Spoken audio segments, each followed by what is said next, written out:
నాగనాథ్ గారు, పంచగ్రహ కూటమి ప్రభావం వల్ల ధనురాశి వారికి ఎటువంటి శుభ, అశుభ ఫలితాలు కలగబోతున్నాయో వివరించండి. ధనురాశి వాళ్ళ గురించి చెప్పాలంటే చాలా చాలా వైవిధ్యమైన ఎనాలిసిస్ వెళ్ళింది. అంటే ఒక ఓకే. రకంగా చెప్పాలంటే జ్యోతిష్యులకు కూడా ఇది ఒక ఛాలెంజింగ్ పాయింట్. హుహు. చూడండి, రాశి, తృతీయ, ద్వితీయ, చతుర్థ భావాలు పక్కన పెడితే ద్వాదశ భావాల్లో ఓకే. అంటే మొత్తం 12 భావాల్లో 4 భావాలు పక్కన పెడితే 8 భావాల ప్రభావం ఉంటుంది వీళ్ళకి. హ్మ్. అంటే చూడండి, వీళ్ళకి రాశ్యాధిపతి గురువు, ఓకే. కుటుంబ స్థానాధిపతి, తృతీయాధిపతి శని అయితే, చతుర్థాధిపతి గురువు అయ్యాడు. అంటే ఈ 4 భావాలకి శని గురువుల అధిపతి అయితే హ్మ్. మిగతా 8 భావాలు రెండు. పంచమ వ్యయాధిపతి కుజుడు, అష్టమ లాభాధిపతి శుక్రుడు, సప్తమ దశమాధిపతి బుధుడు, హ్మ్. ప్లస్ అష్టమాధిపతి చంద్రుడు, భాగ్యాధిపతి రవి. మొత్తం ఓకే. మిగతా 8 పోర్ట్ఫోలియోస్ అన్నీ అన్ని ఉన్నాయి. కూడా హ్మ్. వీళ్ళకి కుటుంబ స్థానం, ధనస్థానం, వాక్ స్థానం, వ్యవహార స్థానంలో వీళ్ళకి ఈ పంచగ్రహ కూటమి, 5 గ్రహాల కూటమి ఓకే. 15వ తారీఖు జనవరి 2026 రోజు వీళ్ళకి పంచగ్రహ కూటమి ఏర్పడుతుంది. హ్మ్. అంటే 15వ తారీఖు రవి సంచారం జరుగుతుంది. ధనుర్రాశిలో నుంచి మకరంలోకి రాశిలోకి. వెళ్తాడు. అవును. ఈ 5 గ్రహాలు ఏవి ప్రధాన గ్రహాలు అంటే రవి, చంద్ర, కుజ, శుక్ర, బుధ.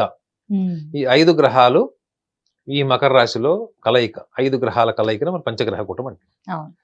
ఈ ఇన్ని భావాల ప్రభావం వీళ్ళకి ఎలా ఉంటుంది అంటే, ఒకటి పాజిటివ్ ఉంటే ఒకటి నెగిటివ్ ఒకటి ఉంటుంది, నెగెటివ్ ఉంటుంది. ఒకటి ఎక్స్ట్రీమిటీ ఉంటే ఒకటి కంప్లీట్లీ డౌన్ ఫాల్ ఉంటుంది. హ్మ్. అంటే ఒక దాని మీద మనం బలం ఉంది వీళ్ళకి మనం అనాలిసిస్ చేయొచ్చు, ఇక్కడ బలం ఉంది అనుకుంటే మళ్ళీ బలహీనత ఉంది. ఓకే. చూడండి, వీళ్ళకి ధనస్థాన వాక్స్థానంలో వీళ్ళకి మిత్రస్థానాలు, అంటే ఈ రాశికి మిత్రస్థానాలు చూసుకుంటే చంద్రుడు, రవి వీళ్ళకి బెటర్ ప్లానెట్స్ అసోసియేషన్, కుజుడు కూడా. ఇవి వీళ్ళకి ఫేవరబుల్ ప్లానెట్స్.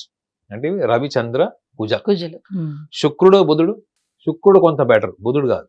ఎందుకంటే గురువు యొక్క ఉచ్చస్థానాన్ని చూసుకున్నా, శుక్రుడు యొక్క ఉచ్చస్థానం చూసుకున్నా, హ్మ్. శుక్రుడు ఉచ్చస్థానము మీనరాశిలో చూస్ చేసుకున్నాడు.